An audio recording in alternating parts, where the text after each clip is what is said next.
vous avez 10 minutes, Sandra. C'est dégueulasse. Eh oui. Merci Stéphane.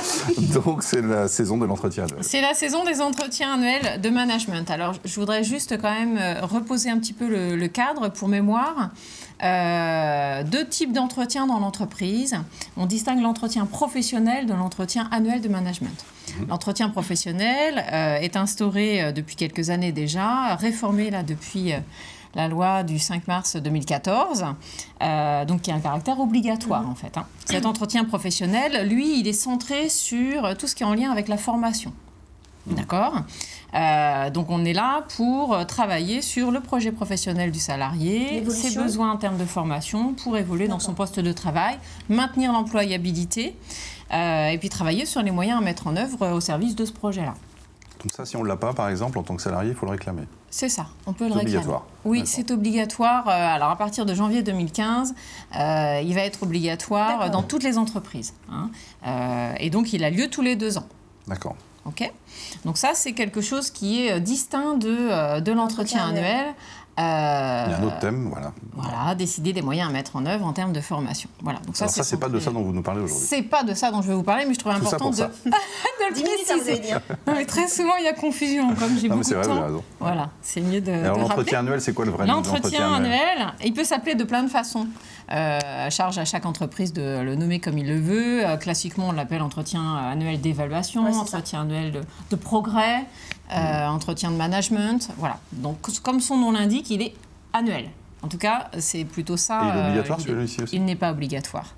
Mais par contre, c'est un temps fort de management que je vous conseille vivement de mettre en place si vous ne l'avez pas mis en place. C'est-à-dire que tu fais un point dans l'année en disant ça va bien, mais de chaque côté. Oui, alors l'idée de cet entretien, c'est effectivement d'avoir quelque chose de l'ordre de la prise de recul, en fait, sur le vécu du salarié sur son poste de travail. Donc, dans l'entretien annuel, l'objectif n'est pas du tout de travailler sur la formation, même si on peut l'évoquer, bien sûr, mais j'ai envie de dire, il est un peu plus large. L'objectif, c'est effectivement de travailler sur le progrès du salarié, le progrès du manager, de l'entreprise, mais tout ça au service des clients et des bénéficiaires. On est bien sûr quelque chose qui est moins, on va dire, centré sur le salarié.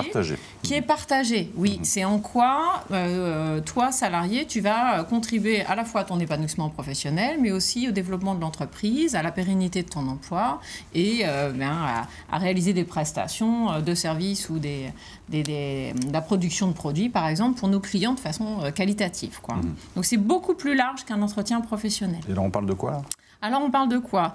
On va parler de la compétence, on va parler de la performance, on va parler de comment je me sens dans l'équipe, la relation managériale.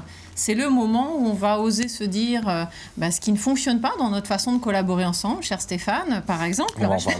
Tout ce qui va bien, c'est aussi l'occasion de se dire tout ce qui va bien. On peut le dire aussi. Bien sûr, c'est très important. Oui, c'est pas qu'un entretien, entre guillemets, négatif. Oui, ça peut être un peu vécu comme ça, comme quelque chose d'inquisiteur.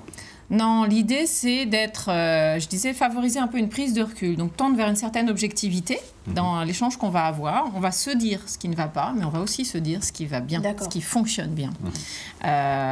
Donc, c'est pour ça qu'il faut savoir prendre le temps et je vous conseille vraiment de le mettre en place. Un entretien annuel. Mais en même temps... Quelle expérience vous en avez, vous? Je sais pas, 1 heure, 2 heures. Oui, c'est ça. Alors, ça dépend quand on se voit tous les jours, il n'y a pas besoin de faire l'entretien annuel. Si, au contraire. Très souvent, effectivement, on pense que le fait de se voir quotidiennement suffit. Certes, les problèmes sont résolus rapidement. On peut très rapidement faire évoluer nos pratiques s'il le faut. L'entretien annuel, c'est pas du tout travailler sur le quotidien et nos habitudes de travail. L'entretien annuel, c'est parle-moi de ta place dans l'entreprise. Tu te sens bien, tu te sens pas bien. Tu as envie d'évoluer, tu veux diminuer ton temps de travail, augmenter ton temps de travail. Tu as envie d'évoluer dans un poste. Tu as des difficultés dans la relation avec tel ou tel type de client. C'est pas des choses qu'on traite le matin quand on arrive dans l'entreprise. C'est pas quelque chose qu'on traite entre deux portes. Donc on est censé apprendre quelque chose si on est manager de son salarié. On apprend toujours lors de l'entretien à partir du moment où on a un manager qui se met en totale ouverture aussi, qui favorise l'expression de son salarié. Donc c'est important de pouvoir le mener. Vous verrez, en tant que responsable d'une équipe ou d'une entreprise, ça permet derrière de recadrer un peu nos perceptions et de prendre des meilleures décisions parce qu'elles sont plus avisées, en connaissance de cause. D'accord. Vous nous rappelez tout à l'heure la différence, entretien professionnel de l'entretien annuel. Entretien professionnel tous les 2 ans centré sur la formation, obligation légale, entretien annuel de management. Pas d'obligation légale. C'est pas obligatoire, non. Mais c'est conseillé. Ah bah vivement. Vivement, pour tout le monde. Sinon, on se prive vraiment d'un outil très intéressant dans l'adaptation du management aux salariés, quoi. Alors, ça se prépare? Alors, évidemment, ça se prépare. Donc, pour le préparer, il faut déjà formaliser un bout de support, un bout de quelque chose.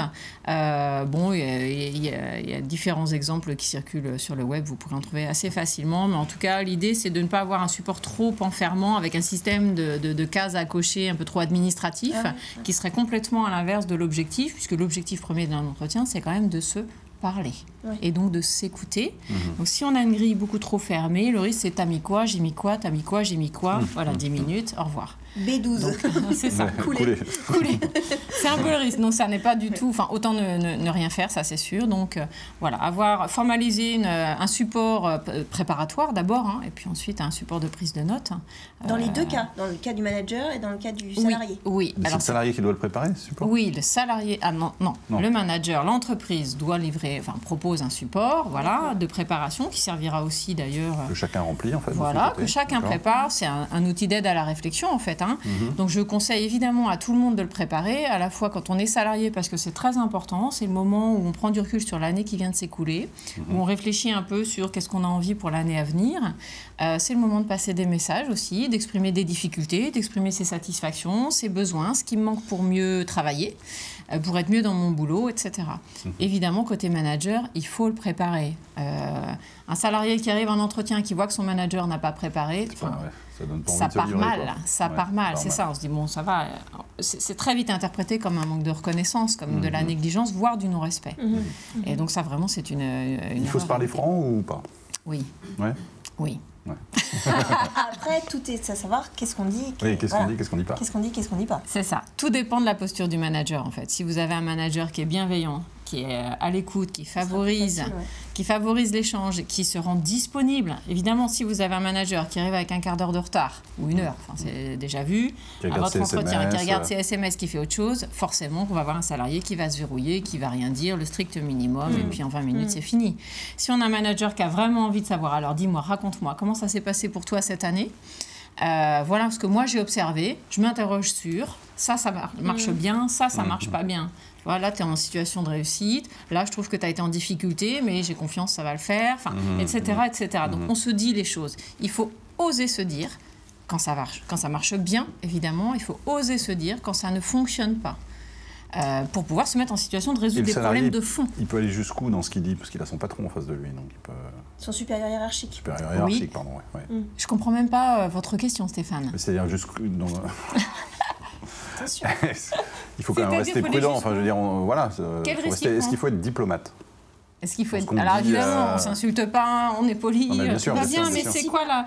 Non, mais c'est par exemple dire à son patron, ben voilà, moi je considère que la façon dont tu nous diriges, c'est pas fait de la bonne manière, etc. On peut dire à son responsable, d'accord. Alors à ce moment-là, il faut centrer les choses non pas sur la personne, mais dire ta façon de manager me met en difficulté.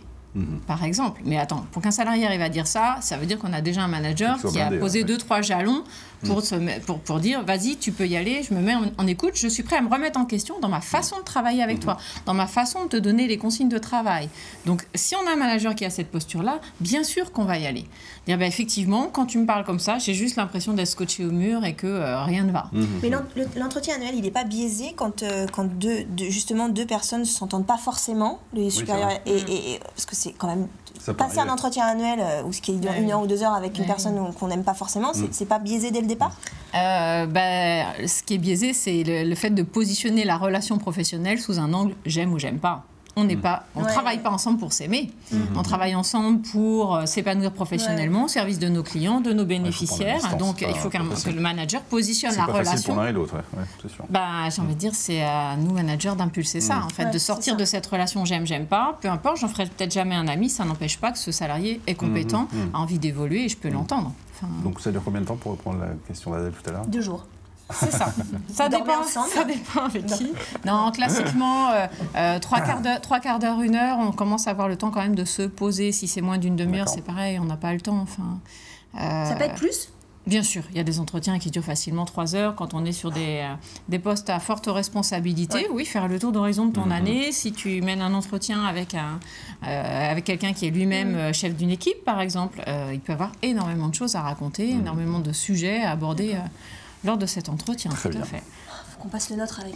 Merci Sandra. En tout cas, juste pour conclure, excusez-moi Stéphane, juste pour dire voilà, que c'est important de le mettre en place, que rien que le fait de le mettre en place et d'avoir un responsable qui se rende disponible pour écouter ses salariés et leur passer des messages, c'est déjà un énorme signe de reconnaissance et la reconnaissance génère forcément de la motivation. Ouais, c'est vrai.